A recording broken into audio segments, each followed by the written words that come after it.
देखो आज का डेट क्या है? 15 तारीख है ना।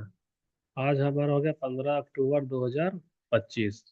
और हम लोग किसका तैयारी कर रहे हैं? जेट का तैयारी कर रहे हैं।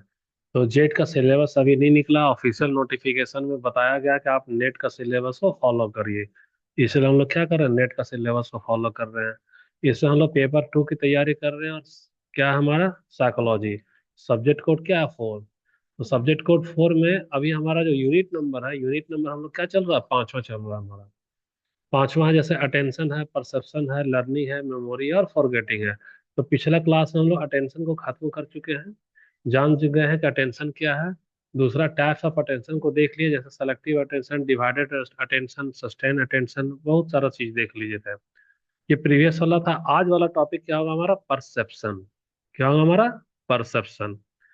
तो यही सारा है। गेस्टाल्ट अप्रोच वगैरह बहुत कुछ है इसमें जानने के लिए, लेकिन अभी हम लोग किससे स्टार्ट करेंगे? परसेप्शन में। समझ में आ रहा है सब? तो यहाँ जो रेड कलर वाला है, रेड कलर वाला में ही टॉपिक, जैसे यहाँ लिखा है ना, approach to the study of perception, लिखा है ना यहाँ पे। और यहाँ क्या है? गेस्टाल्ट और साइकोलॉजिकल अप्रोच। तो गेस्टाल्ट क्या है वो जानना है। साइकोलॉजिकल अप्रोच क्या होता होता है। स्टडी ऑफ परसेप्शन को हम लोग देखेंगे। परसेप्शन यानी अवधारणा, उसका क्या करेंगे? स्टडी करेंगे। तो आज का क्लास जो है वो सिर्फ इतना ही तक रहेगा। कितना रहेगा? इतना ही। हो सकता है गेस्टाल्ट तक जा भी नहीं पाए, क्योंकि यही हमारा अप्रोच ही बहुत लंबा और परसेप्शन को समझने में ही टाइम ज्यादा लग जाएगा। मेन तुमको परसेप्शन समझना क्या है, तो कॉन्सेप्ट पता चल गया कि आज का वीडियो का क्या क्या रहेगा कंटेंट हमारा। अब आ जाओ। पर यहाँ हिंदी में, हिंदी वाला हम ट्रांसलेट गूगल से करते हैं, इसीलिए गलती का संभावना है ना। लेकिन ऑथेंटिक वर्ड अंग्रेजी वाला ठीक है। परसेप्शन है, कहीं पे प्रत्यक्षीकरण किताब में लिखा है, कहीं पे धारणा है, कहीं कुछ भी है। तो हिंदी वाला हम समझने के लिए डाल दिए हैं। मेन हमारा वर्ड अंग्रेजी वाला ठीक है, उसमें दिक्कत नहीं है। तो परसेप्शन क्या है? तो परसेप्शन यानी कि हमारा धारणा। तो धारणा क्या है? जो धारित करता है। धारित कहाँ करेगा भैया? दिमाग में ना धारण करेगा। तो परसेप्शन वह मानसिक प्रक्रिया है जिसके द्वारा व्यक्ति जो है वह इंद्रियों से प्राप्त उद्दीपन को संगठित करके उसका अर्थ निकालता है। अब इसका मतलब समझो। इंद्रिय का मतलब है, जैसे हमारा आंख क्या है? इंद्रिय है ना। और उद्दीपन का मतलब आंख में तुम ना वो करो, चकाचक अचानक से टॉर्च जला दो, तो तुम्हारा क्या होगा? मस्तिष्क जो है सो उस रोशनी को देखते ही प्रतिक्रिया देगा, आंख अपने आप क्या होगा? बंद हो जाएगा। जगह जाएगा ना। अच्छा। उसके बाद अगली बार जैसे कोई टॉर्च का बटन दबाने वाला होगा, तो उसके बटन दबाने के पहले तुम आंख क्या करोगे? मुंह मींच लोगे। क्योंकि अब तेरा परसेप्शन बन चुका है। तुम्हारी इंद्रिय क्या की है? सूचना को लेके दिमाग को पहुंचा चुका था। अब अगली बार में वह टॉर्च को नहीं भी दबाएगा, खाली टॉर्च दिखाएगा, तो भी तुम आंख को क्या कर लोगे? मींच लोगे। यही है क्या? परसेप्शन है। एक कहानी सुने थे ना कि गांव का गडेरिया चिल्लाता है, अरे भेड़िया आया, भेड़िया आया, तो गांव वाला दौड़ के उसको बचाता है। तो गडेरिया हंसता है, बोलता है हम तुमको क्या बेवकूफ बना दिए, कोई भेड़िया नहीं आया था। गांव वाला चला जाता है। फिर अगला बार भेड़िया चिल्लाता, गडेरिया चिल्लाता है, कह रहे बकरी को बचा लो गांव वालों, भेड़िया आ गया। गांव वाला दौड़ पड़ता है, फिर से हंसता है गडेरिया कि हम आपको क्या किए? बेवकूफ बना दिए। अब गांव वाले के मन में परसेप्शन हो गया, इंद्रिय उसको सूचना दे दिया कि गडेरिया खाली मजाक करता है। तीसरी बार में सचमुच का भेड़िया आ गया। गडेरिया खूब चिल्लाया, लेकिन गांव वाला का परसेप्शन उसको जाने का इजाजत नहीं दिया। ये हमारा परसेप्शन है। तो परसेप्शन पता चल गया कौन सी प्रक्रिया है? मानसिक है। इसमें हम लोग उद्दीपन किससे ग्रहण करते हैं? इंद्रिय से। फिर उसको क्या करते हैं? संगठित। और फिर लास्ट में क्या निकालते हैं? अर्थ। यह पूरा प्रक्रिया ही कहलाएगा तेरा क्या? परसेप्शन। आया समझ में? यानी संगठित भी करोगे और अर्थ भी निकालोगे। रिकॉर्डिंग हो रहा है कि नहीं हो रहा? हो रहा है। अच्छा, उदाहरण में देखो, ये तो समझा दिए हैं कुर्सी उर्सी के रूप में। अब सबसे पहले सेंसेशन और परसेप्शन में अंतर समझो कि है क्या। यानी कि संवेदना और धारणा। हिंदी डाले हुए हैं, इसलिए अंग्रेजी देखकर डरना नहीं है ना। बाइलिंगुअल नोट्स रखे हैं। एग्जाम में क्वेश्चन भी बाइलिंगुअल ही रहेगा, जहाँ हिंदी अटकेगी वहाँ अंग्रेजी से काम चल जाएगा। दूसरा, अंग्रेजी अभी से रख रहे हैं ताकि 3-4 महीना पढ़ाई के दरम्यान में बहुत सारा टर्म तुमको मालूम चल जाए। तो difference between sensation and perception, दोनों में अंतर क्या है? यानी संवेदना और धारणा। क्योंकि संवेदना का मतलब जैसे माँ है, बच्चा को भूख लग गया तो माँ समझ जाती है ना, दया लगता है ना माँ को, तो माँ संवेदना भी तो जता रही है।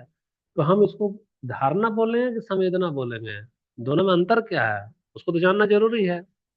तो देखो, संवेदना क्या होता है, किसी उद्दीपन का इंद्रिय द्वारा ग्रहण, यानी छोटा बच्चा रो रहा है मम्मी मम्मी, तो मम्मी की कान, मम्मी का आंख, तो क्या किया, ग्रहण किया। तो जो खाली ग्रहण कर रहा है वो क्या है, संवेदना है। ठीक है। और जब तुम उसको व्याख्या करके अर्थ निकाल रहे हो, उसकी मम्मी व्याख्या कह रहे हैं मेरा बच्चा भूखा है और हमको चाहिए कि इसको रोटी खिलाना, जब वो खिलाने के लिए आगे बढ़ जाएगी तब उसका क्या हो जाएगा, धारणा हो जाएगा। अब समझ में आया, संवेदना और धारणा में अंतर। हाँ, तो क्या नाम है तुम्हारा, ललिता, समझ में आ रहा है। ठीक है, साइकोलॉजी है तो समझ में ही आ जाएगा। अब देखो, संवेदना कैसा था, प्रकृति क्या ऐसा, जैविक है। जैविक का मतलब क्या हो गया, कि तुम अपना इंद्रियों की सहायता से खाली उसको क्या कर रही, ग्रहण कर रही है, ग्रहण कर रही है। और इंद्रियां, जब तुम जिंदा रहोगी तब ना इंद्रियां ग्रहण करेगा। अरे कोई लकड़ी है, ये गिलास, हम खूब रोए, गिलास हमको पानी प्यास लगा है, दे दो, तो गिलास तो निर्जीव है, यह ग्रहण कर रहा है संवेदना हमारा। इसीलिए इसका जो नेचर होता है संवेदना का, कैसा होता है, जैविक होता है। अच्छा, आज जब तुम इसको जाकर रोटी खिलाओगी तो मन का कहने से न खिला रही है, तो ये किस कैसा हो जाएगा, मानसिक हो गया। संवेदना देखो, आरंभिक चरण होता है, सबसे पहले आंख कान देखेगा, अरे वो रो रहा है, स्टार्टिंग में है, प्रारंभिक चरण है। और उच्च स्तर क्या है, कि तुम अब प्रतिक्रिया दे रहे हो कि चलो हम उसको क्या करेंगे, रोटी खिलाएंगे। जैसे हम लोग क्लास ले रहे थे, बकरी के बच्चे को कुत्ता जबड़ लिया, तो सबसे पहला क्या हुआ, संवेदना हुआ कि अरे उसको जकड़ लिया है। फिर प्रतिक्रिया में क्या हुआ, धारणा है, नहीं उसको क्या कहा, छुड़ाना चाहिए, बचाना चाहिए। ये हुआ परसेप्शन। अच्छे से समझा रहे हैं। अब उदाहरण में देखो, आंखों से रंग को देखना, यह क्या है, संवेदना है। कोई भी रंग देख रही है, लेकिन उस रंग को जब तुम पहचान ली और बोल दी गई तो लाल गुलाब है, तब क्या हो गया, ये धारणा हो गया। ठीक। तो इसको अच्छे से यहाँ समझ, कोई भी डाउट होगा तो पूछ लेना, क्योंकि हम तुमको जो चीज पढ़ा रहे हैं वो कोई भी गाइड में नहीं मिलेगा, कोई गाइड में नहीं मिलेगा। और इतना अच्छा सा तुमको उदाहरण भी वहाँ नहीं मिलेगा, इसलिए यहाँ जो दिक्कत है पूछ लेना। कोई आगे बढ़े हम लोग। ठीक, आगे बढ़े ना। ठीक, ऐसा रिकॉर्डिंग भी हो रहा है, यही वीडियो तुमको मिल जाएगा, बार बार इसको देख लेना घर जा करके। गेस्टाल्ट मनोवैज्ञानिक देखो, अब यहाँ एक चीज हम थोड़ा सा उस दिन जल्दबाजी में थे, क्या पता नहीं क्या बताया तुमको। गेस्टाल्ट मनोविज्ञान नाम तो जान रही है, तो ये बता दो कि गेस्टाल्ट क्या है, कोई आदमी है, कोई वैज्ञानिक है, कि कोई विचारधारा है। हाँ, गेस्टाल्ट क्या है, विचारधारा है। और गेस्टाल्ट विचारधारा, विचारधारा कौन सी विचारधारा, क्या है विचारधारा, पढ़ाए थे। हाँ, तो एक लाइन बोले थे, लिखवाए थे ना एक line, the sum is greater than the, नहीं sorry, the whole is greater than the sum of its parts.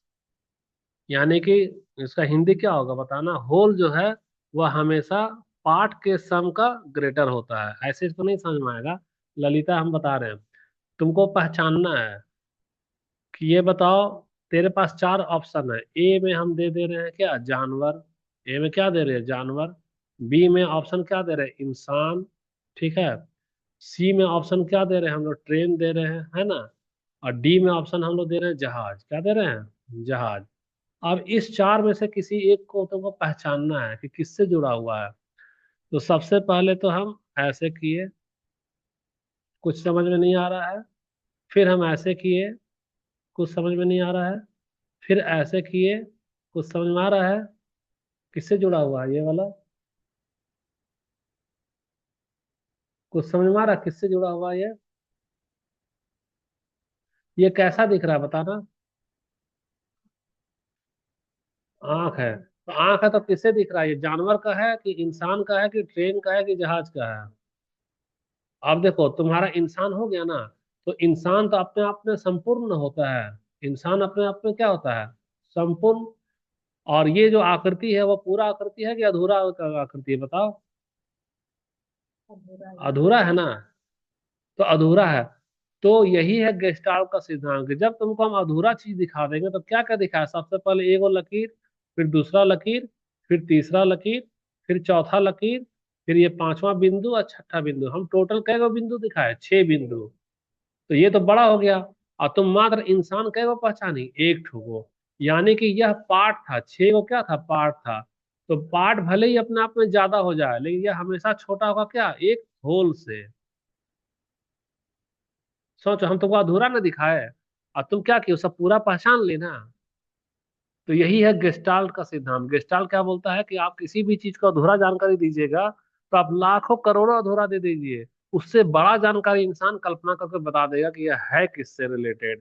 जैसे ही तुम इंसान बोली, अब इंसान का तुमको पैर भी पहचान जान जाएगी, पेट जान जाएगी, हाथ जान जाएगी, इंसान कपड़ा पहनना है वो जान जाएगी, जबकि अधूरा जानकारी में अभी सब हम लिखे हैं क्या? नहीं लिखे हैं। वीडियो देखना तब पता चलेगा। लेट से आई हो, क्लास है ना, लेट से आई है इसलिए दिक्कत होगा तुमको। उदाहरण में सोचो, हम तुमको कोई भी गाना का पहला लाइन सुना देंगे, तो पहला लाइन सुना देंगे, तुमको जानती हो क्या करोगे? पूरा गाना पकड़ लोगे कि अच्छा ये वाला म्यूजिक उसी गाने का है। मॉल जाओगे कपड़ा खरीदने के लिए, तो हल्का सा म्यूजिक बजाता है ना, बजते रहता है, लेकिन घुसेगी म्यूजिक सुनेगी, जान जाएगी ये वाला इस पिक्चर का बज रहा है। यानी अधूरा जानकारी को तुम क्या कर लेती हो? संपूर्ण में बदल लेते हो। यह विचारधारा है, और इस विचारधारा को जो वैज्ञानिक साबित किए हैं प्रूफ देके, वही कहलाता है गेस्टाल्ट मनोवैज्ञानिक। अच्छा, अब देखो आगे। अब लॉ ऑफ गेस्टाल्ट परसेप्शन, यानी कि देखो धारणा तो बनता है ना, तो धारणा जब बनता है तो धारणा को बनने के लिए बहुत सारा तरीका है। बहुत सारा तरीका, उसमें से इतना सारा तरीका तुमको याद करना है, इससे एग्जाम में आएगा। पहला वाला तरीका क्या है? लॉ ऑफ प्रॉक्सिमिटी, यानी कि निकटता का नियम। सब चीज मिल जाएगा, हड़बड़ाना नहीं, अभी खाली यहाँ नजर रखना स्क्रीन पे। पहला नियम क्या है? लॉ ऑफ प्रॉक्सिमिटी, यानी निकटता का नियम। वह बताता है कि पास पास रखी वस्तु जो है सो क्या माना जाता है? एक समूह माना जाता है। क्या इसका उदाहरण कुछ दे सकती है क्या?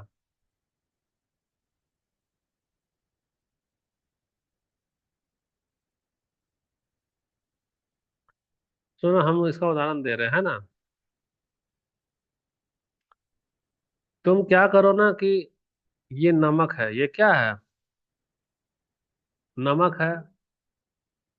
छोटा सा पैकेट नमक है। और ना इतना बड़ा चीज क्या है? आटा है। इतना बड़ा चीज क्या है? आटा का बोरा है। अगर ये आटा का बोरा के नीचे में क्या रख दोगी?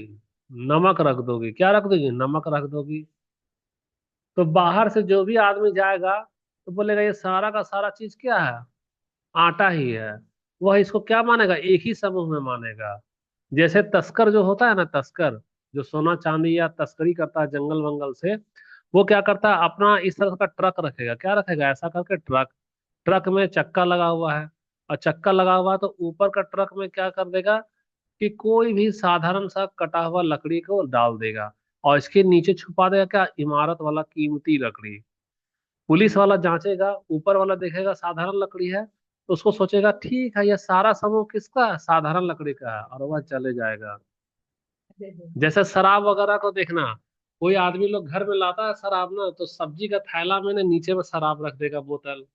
उसकी वाइफ चेक करेगी, क्या लाए हैं? देखो ना, सब्जी लाए हैं। थैला देखेगी, ऊपर में क्या देखेगा? सब्जी। तो वह सोचेगी कि नीचे वाला भी सामान सब्जी का ही समूह का है। आ रहा समझ में थोड़ा थोड़ा? हाँ, होता है ना ऐसा। अच्छा, पहले ये सब देख लो, बाद में हम डिटेल में बताएंगे। दूसरा हमारा लॉ ऑफ सिमिलरिटी, यानी समान वस्तुएं एक श्रेणी की मानी जाती है। जैसे कि तुमको खरीदना है पतंजलि का शैम्पू, और हमारे दुकान में आई हो। अगर हम अलमारी का ऊपर वाला खाना में पतंजलि का शैम्पू रख देंगे, और नीचे वाला खाना में भले गोदरेज का रखे, लेकिन अधिकतर कस्टमर क्या सोचेगा कि इस पूरा अलमारी में पतंजलि का ही शैम्पू है। वह क्या है? लॉ ऑफ सिमिलरिटी हो गया। Law of closure. Law of closure को उदाहरण दे दिए कि तुमको अधूरा जानकारी देंगे क्या, खाली ऐसे दिखाएंगे और ऐसे दिखाएंगे, बस तुम जान जाएगी कि यह किसका आकृति है? इंसान का है। यानी अधूरी आकृति को क्या बनाती है? मन जो है सो अपने मन से पूर्ण मान लेता है, इसको क्या बोलेंगे? Law of closure. यानी वह क्लोज कर दे रहा है कि नहीं, यहीं पे आकर के यह बन जा रहा है। चौथा हमारा लॉ ऑफ कंटिन्यूटी। तो लॉ ऑफ कंटिन्यूटी वाला समझा रहे, लॉ ऑफ कंटिन्यूटी क्या होता है। कुछ आइडिया है लॉ ऑफ कंटिन्यूटी का? लॉ ऑफ कंटिन्यूटी देखो, ऐसा हम दिखाते हैं एक चीज तुमको, जो दिखेगा तब ना, दिखना तो चाहिए। तुम्हारे सामने हम ऐसा कर रहे हैं, ऐसा सा कर रहे हैं ना, ऐसा सा कर रहे हैं ना। ये बताओ जी कि ये जो ऐसा सा डॉट डॉट कर रहे हैं, क्या यह आगे चल करके ऐसा होगा कि नहीं होगा, बताना। वैसे दिखेगा ना। तुम सड़क पर हाईवे पे जाओ, तो बीच सड़क में ट्रैफिक के लिए बीच से सड़क में पेंट करके रखता है ना। देखिए कि नहीं, डिवाइडर जो होता है पेंट करके रखता है ना। गाड़ी जब कार में बैठोगे ना, तो वो छोटा छोटा टुकड़ा का लाइन तुमको एक सीधा रेखा दिखेगा। और जब नजदीक जाएगी तब देखिए दो रेखा के बीच में क्या है, गैप है। यानी कि लॉ ऑफ कंटिन्यूटी का मतलब, जो हमारा पैटर्न अभी टुकड़े में बट रहा है, मन उसको मान लेता है कि अच्छा यह तो एक सरल रेखा ही है। क्या सरल रेखा ही है। और ऐसा रियल में होता है, हाईवे में टाटा जाओगी तो देख लेना, डिवाइडर को कलर करके करता है ना वो लोग। दूर से देखेगी ना तो एकदम एक लाइन दिखेगा। अच्छा, रात में आओगी तो लाल लाल वाला लाइट जो नहीं रहता है, तो वो एक लाइन में दिखेगा। जब नजदीक आएगी तब देखेगा अच्छा दोनों के बीच में क्या है, गैप है। तो ये वाला किस में आ जाएगा, तुम्हारा लॉ ऑफ कंटिन्यूटी में आ गया। और लास्ट में क्या, फिगर ग्राउंड रिलेशनशिप, ये बहुत अच्छा एग्जांपल है। बहुत अच्छा एग्जांपल का मतलब हम बता रहे हैं, फिगर दो चीज होता है यहाँ पे, इसको ऐसा करने दो, ढकने दो। इसलिए सोना बोलते थे ना कि अपना ग्रुप बनाओ, जैसे ग्रुप दो चार लड़की रहती है तो प्रोजेक्टर चला दो, आराम से पढ़ा। तुमको आज वाला क्लास थोड़ा अच्छा लग रहा होगा, लग रहा है आज वाला क्लास अच्छा।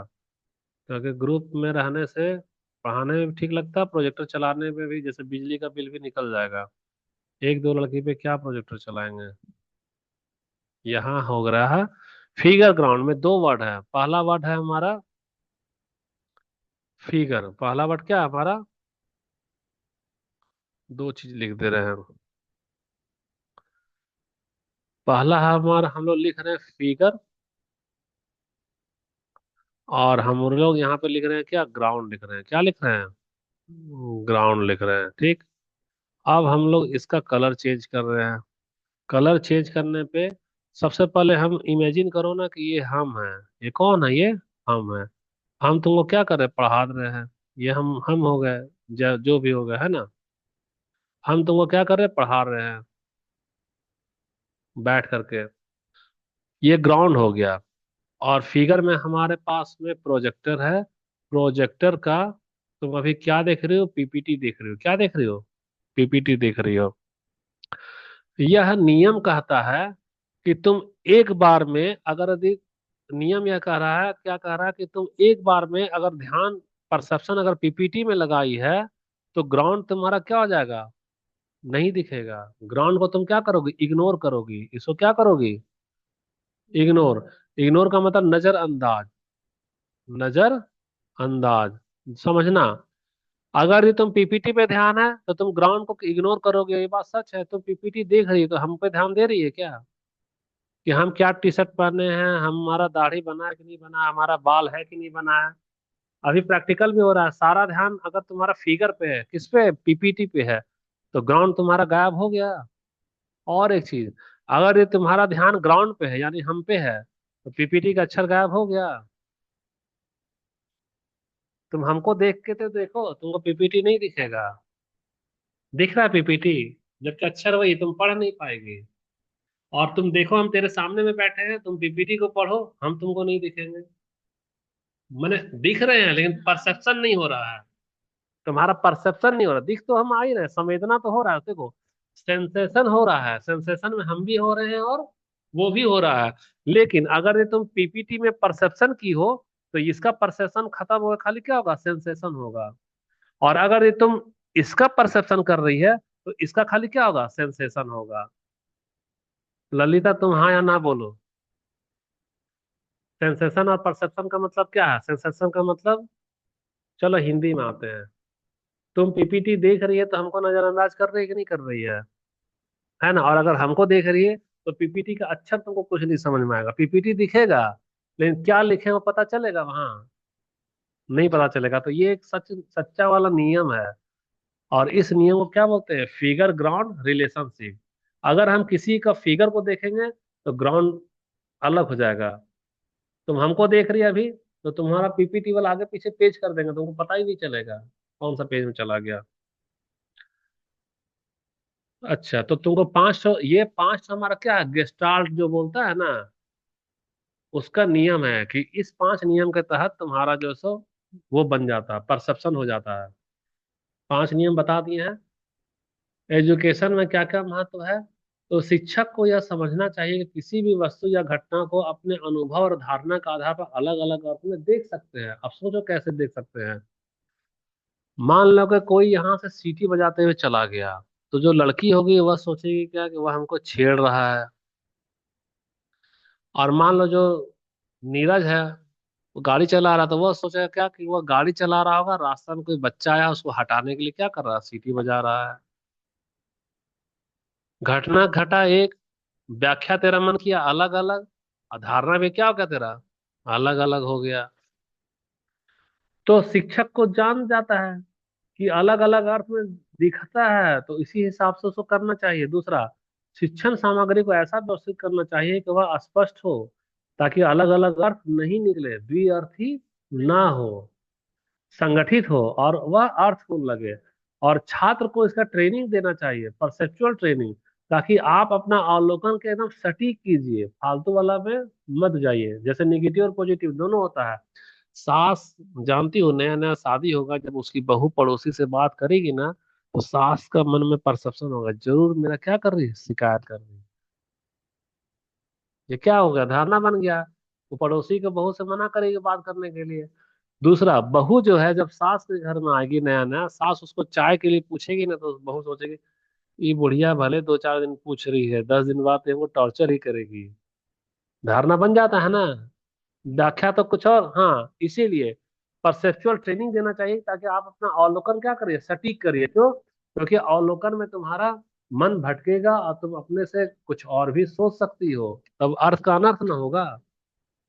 जितना लड़ाई झगड़ा होता है वो खाली परसेप्शन का अपने व्याख्या से होता है। कोई उसका अपने मन से कुछ और मीनिंग लगा लिया, इसका अपने मन से कुछ और मीनिंग लगा लिया। परसेप्शन तो हो, ठीक है। अब यहाँ तुमको एक चीज दिखा रहे हैं ना, देखो, ऐसा हुआ होगा, कभी तुम लोग बचपन में महसूस की होगी कि बादल जो है ना, उसमें कुछ खास तुमको आकृति दिखेगा। कभी घोड़ा, कभी जानवर, कभी किसी का हाथ, कभी किसी का मुंह, ये तुम्हारे लिए लगाए हैं। तो कोई ऐसा बच्चा है जिसको बादल में हाथी दिख रहा है, बादल में क्या दिख रहा है, हाथी दिख रहा है। लेकिन जरूरी तो नहीं है कि अगला भी बच्चा को हाथी दिखेगा। अगला बच्चा को क्या दिख रहा है बताना। नहीं, देखो, हम तुम्हारे ऊपर प्रैक्टिकल कर रहे हैं, तुमको कभी क्या दिखाई दे रहा है? तो तुमको एरोप्लेन जैसी दिखा ना, तो तुम क्या की, फिगर को देख ली, ग्राउंड को गायब कर दी ना, बादल को गायब करी ना। अभी तो तुम एरोप्लेन पे आ गई, जबकि इधर बादल भी है, बादल को तुम क्या कर दी, गायब कर दी, नजरअंदाज कर दी। ये किसका उदाहरण हो गया तुम्हारा? फिगर बैकग्राउंड वाला। कि फिगर देखेगी तो बैकग्राउंड गायब होगा, और बैकग्राउंड देखेगी तो फिगर गायब होगा। अच्छा, लेकिन अब आ जाओ तीसरा वाला फिगर पे। ये दो बच्चा है, ये तुम ही लोग दोनों हो, है ना। अब इसका परसेप्शन एक तो बोल रहा है देखो हमको जहाज दिख रहा है, तो दूसरा क्या बोल रही है, नहीं हमको हाथी दिख रहा है। और अगर हमसे पूछेगा तो हम बोले हमको तो खाली बादल ही बादल दिख रहा है। ऐसा होता है ना। कुछ नहीं तो समझ में आ रहा तो पूछो, तो यहाँ समझा देंगे। क्योंकि ये सब जो टॉपिक हम पढ़ा रहे हैं, पूरा अपने जमाने में कॉलेज में भी नहीं पढ़ी होगी ना, सर लोग तुमको पढ़ाए होंगे। इतना अच्छा सर कोई नहीं कॉलेज वाला समझाएगा।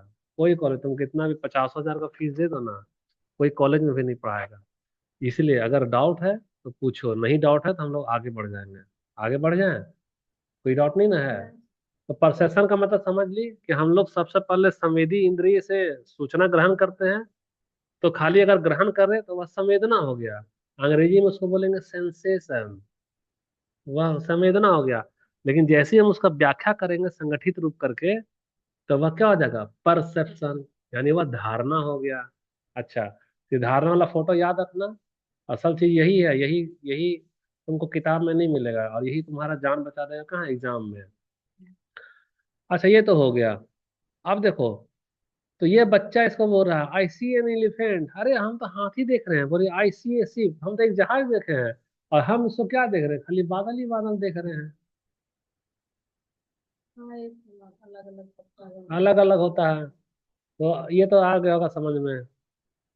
ठीक है, तुमको इसलिए इतना अच्छे से बता दे रहे हैं कि जितना पीएचडी वाला है उसके लिए भी यही है। अब ज्यादा हमको समझाने की जरूरत नहीं है। अब सबसे बड़ी बात है कि परसेप्शन समझ में आ गया, मानसिक प्रक्रिया है। उसमें सबसे पहले हम लोग सूचना को किससे लेंगे, संवेदी इंद्रिय से लेंगे। फिर क्या करेंगे, संगठित करेंगे, और फिर क्या करेंगे, व्याख्या करेंगे। और व्याख्या करके मेरा जैसा मर्जी है वैसा हम अर्थ प्रदान करेंगे। लेकिन ये बताओ कि जो परसेप्शन होता है वह खाली उद्दीपन का मतलब, वही तुमको टॉर्च मार रहे हैं तो टॉर्च मेरे लिए क्या है, उद्दीपन है। तो बोलता है ना कि उद्दीपन दो तरीके से होता है, निष्क्रिय और सक्रिय। जैसे देखो, अभी तुमको हम पढ़ा रहे हैं और सड़क से कुछ आदमी भी जा रहा है, उसका तुमको संवेदना हुआ है, सूचना ग्रहण हुआ है, लेकिन तुम निष्क्रिय रूप से ग्रहण की हो, इसलिए उधर ध्यान नहीं गया है। तो सूचना जो होता है ना वो निष्क्रिय और सक्रिय दोनों रूप से यहाँ पहुंचता है। जैसे हम तुमको पढ़ा रहे हैं कुछ भी, और अचानक तेरे मोबाइल में व्हाट्सएप पे कोई मैसेज कर रहा है ना, तो वाइब्रेट कर रहा है, तो नहीं चाहते हुए ध्यान तेरा क्या वहां चला जा रहा है, फिर वापस यहाँ आ रहा है। तो ध्यान है, तुम्हारा परसेप्शन है, लेकिन सूचना जो जा रहा है अगर सक्रिय होगा तो तुम मेरा बात को छोड़ करके मोबाइल का व्हाट्सएप चेक कर लेगी। और अगर निष्क्रिय वाला सूचना है तो ठीक आया है, फिर इधर अपना ध्यान लगाए पड़ी है। तो परसेप्शन जो है ना वो देखो दोनों तरीके से होता है सूचना, सक्रिय और निष्क्रिय। तो बोला खाली निष्क्रिय वाला प्राप्ति नहीं है, बल्कि हम उसका चयन भी करेंगे कि हम मोबाइल देखें, कभी पीपीटी देखें, संगठित भी करें और उसका क्या करें, व्याख्या करें। जो हम एग्जाम्पल दिया दिए दिखाए थे, दोनों व्यक्ति वाला, दोनों बच्चा का एग्जाम्पल में बादल ही तो था, बादल ही तो है। लेकिन किसी को क्या देखा, हाथी, और किसी को क्या देखा, जहाज। यानी कि उसका क्या हुआ, अलग अलग हो गया। तो अलग अलग जिसका जैसा अनुभव, एक वो बच्चा पुराने जमाने में हाथी देखा होगा तो हाथी देख लिया, और कोई लड़की कभी जहाज देखी होगी तो बोल दी कि वह जहाज दिख रहा है।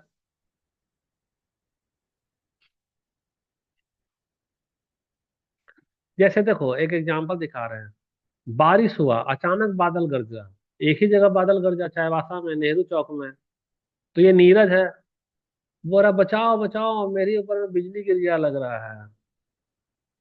और ये लड़के बोल रही है अपने घर को फोन लगा रही है, अच्छा सुनो बिजली कड़का तो लगता है बारिश होगा, कपड़ा छत पे जो रखे थे उसको नीचे ले आना। देखो घटना तो एक ही ना घटा है, लेकिन व्याख्या क्या किया, अलग अलग कर लिया। अच्छा ये भी क्लियर हो गया तुम्हारे लिए। अब परसेप्शन का देखो, परसेप्शन का जितना मीनिंग बताना था हम सब बता दिए। अब खाली तुम नोट्स जो बनाओगी ना, तो कुछ लिखने के लिए तो चाहिए, तो लिखने के लिए इसको देख लेना। तो परसेप्शन क्या ऐसा है भाई, मानसिक प्रक्रिया है सबसे पहले। दूसरा है कि वह सूचना किससे लेता है, इंद्रिय से। फिर उसको क्या करेगा, ऑर्गेनाइज करेगा यानी संगठित करेगा, और फिर अपने हिसाब से क्या करेगा, व्याख्या करेगा। ठीक है। तो वही है, यही चीज हमारा क्या होगा, परसेप्शन हो गया। यानी कि sensation, it bridge the gap between sensation और कॉग्निशन। यानी कि तुम जो संवेदना है, जो खाली महसूस हो रहा है, प्रतिक्रिया नहीं दे रही है। और तुमको बकरी का बच्चा को कुत्ता काटा, तुम चली गई बचाने के लिए। तो जब देखी और जब गई बचाने के लिए, इसे बीच में पुल का काम कौन करता है, परसेप्शन। अगर परसेप्शन नहीं जगेगा तो तुम बकरी का बच्चा को कुत्ता काट रहा तुम छोड़ देगी काटने के लिए। या रोड में एक्सीडेंट हो जाता है ना, तो तुम गाड़ी चला रही देख रही एक्सीडेंट हो गया है, लेकिन अगर तुम्हारा सेंसेशन है तो तुम देखिएगी और गाड़ी को आगे बढ़ा लेगी। सिर्फ सेंसेशन है। और परसेप्शन अगर होगा तो तुम रोकेगी गाड़ी को और उसको उठाकर क्या करेगी, हॉस्पिटल पहुंचाने का प्रयास करेगी। पेज नंबर याद रखना है ना, क्योंकि 11 पेज ही है हुआ है। देखो ये सब, जैसे कि अब ये सब तुमको संरचनावादी दृष्टिकोण में आ जाओ है ना, major approach to the study of perception. तो ये लाइन कहाँ से लिख रहे हैं, पेज नंबर क्या है, 11 है ना। पेज नंबर 11 है, तो अभी आ जाओ हम लोग सिलेबस पे। सिलेबस में क्या लिखा है, approach to the study of perception, लिखा था ना ये। तो यानी कि हम लोग परसेप्शन का जो स्टडी करते हैं उसका अप्रोच क्या होना चाहिए, दृष्टिकोण कैसा होना चाहिए, दृष्टिकोण वाला में धारणा के अध्ययन जब तुम करोगे तो तुम्हारा कौन कौन सा प्रमुख दृष्टिकोण होगा। अभी तो हम लोग धारणा के बारे में जान रहे हैं, तो हमको अपना दृष्टिकोण क्या क्या रखना चाहिए। तो सबसे पहला दृष्टिकोण है हमारा संरचनावादी दृष्टिकोण। तो संरचनावादी दृष्टिकोण का मतलब क्या हो गया, स्ट्रक्चरलिस्ट अप्रोच। तो ये होता क्या है संरचनावादी दृष्टिकोण। संरचनावादी दृष्टिकोण ये होता है कि जब हम एक गुलाब को देखते हैं, तो जब गुलाब को देखते हैं, जैसे कोई मान लो, चलो गुलाब का ही उदाहरण दे रहे हैं, जब कोई गुलाब को देखती हो तब तुम सबसे पहले क्या देखेगी, रंग देख रही है, गंध देख रही है, आकार भी देख रही है, बनावट भी देख रही है, अलग अलग ना महसूस कर रही है। और सबको जो लोग क्या देख रहे हैं, गुलाब देख रहे हैं। जैसे शादी ब्याह के लिए कोई लड़का से बात हो रहा है, लड़का वाला को बुलाया गया, तेरा परिवार वाला उसको देख रहा है। जब लड़का आएगा तो तुम क्या खाली लड़का का दांत देखेगी, तुम लड़का का सलीका देखेगी, बात करने का, उठने का, बैठने का, कपड़ा कैसे पहन रहा है, कंघी कैसा कर रहा है, साफ सुथरा है कि नहीं, दारू वारू तो नहीं पीता है, नशा तो नहीं करता है। तुम हर चीज को देख रही है, लास्ट में एक ही को लाइन बोलेगी, लड़का तो अच्छा है। लेकिन तेरा दिल जान रहा है कि खाली एक चीज देखी क्या, हजार को चीज उसका देख ली। और कभी बोली कि हम इसका हजार को चीज देखने के बाद बोल रहे नहीं, खाली इतना ही बोलेगी लड़का अच्छा है। तो यह क्या हुआ, उसका लड़का का पूरा संरचना का ना तुम अध्ययन कर ली, खाली एक चीज का अध्ययन क्या की, नहीं ना। संरचना का, जमीन है कि नहीं, जायदाद है कि नहीं, नौकरी है कि नहीं, पैसा कमाता है कि नहीं कमाता है, कहीं ज्यादा इसकी बहन तो नहीं है कि हमको टॉर्चर करेगी, सास का नेचर कैसा रहेगा, सब कुछ देख लिया। यानी कि तुम उसका पूरा संरचना का अध्ययन कर लिए, और तब उसके बाद अपने मन में क्या बनाई, धारणा बनाई।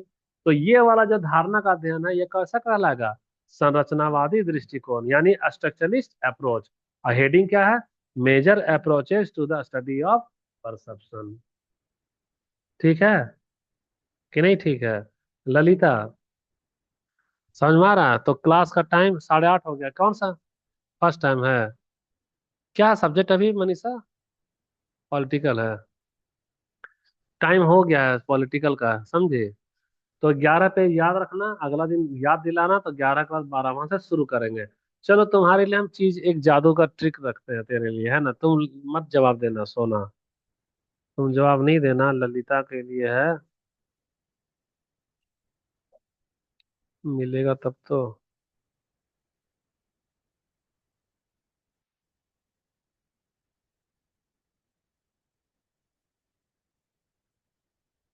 मिलेगा तब ना, देख रहे हैं।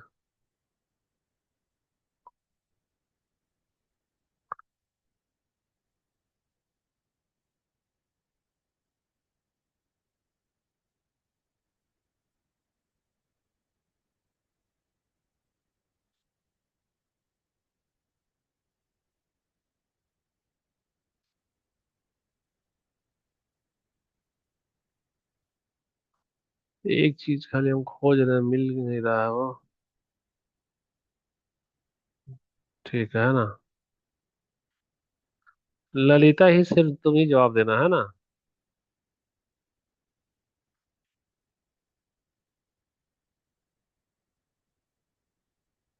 जिससे नाम लेंगे वही जवाब देना, अपने मन से जवाब मत देना, ठीक।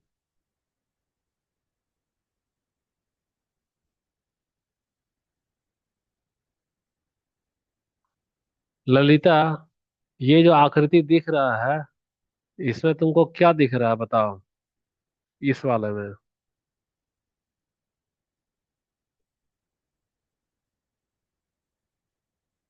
इधर तुम, इधर तुमको लड़का और लड़की दिख रहा है ना। ठीक है, सोना से पूछ रहे हैं, सोना बताओ क्या दिख रहा है। फूलदान दिख रहा है। अच्छा मनीषा, तुमको क्या दिख रहा है इसमें बताना, इस आकृति में। नहीं समझ में आ रहा है, गौर से देखो कुछ दिखेगा। फूलदान दिख रहा है ना। आप देखो, नवीन तुमको क्या दिख रहा है इसमें बताना, इस वाला आकृति में।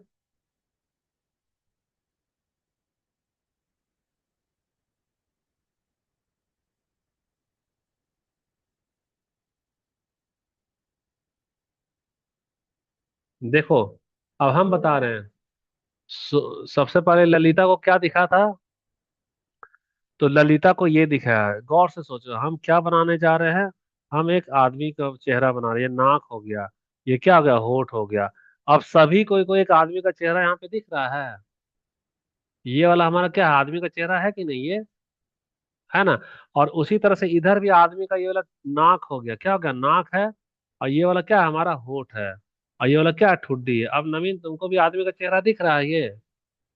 यानी कि हम तुमको जो चाह रहे हैं वही दिखा रहे हैं। हम तुमको जो चाह रहे हैं वही दिखा रहे हैं। अब अगला वाला हम कलर चेंज कर रहे हैं। जहां हम पेन चलाए थे वहीं पे हम पेन चला रहे हैं फिर से, है ना? पेन हम वहीं पे चला रहे हैं। इस बार हम फिर से आदमी का नाक दिखा रहे हैं तुमको, ये नाक दिख गया, ये दिख गया, सब कुछ ऐसा ही दिख रहा है। और यहाँ भी ये, यहाँ भी ऐसा नाक वगैरह सब कुछ दिख रहा है, ठीक ना? हम खाली क्या कर रहे हैं, इसको ऐसा करके जोड़ दे रहे हैं, ऐसा करके क्या करें, ऐसा जोड़ दिए। और इसको भी ऐसा करके जोड़ दे रहे हैं।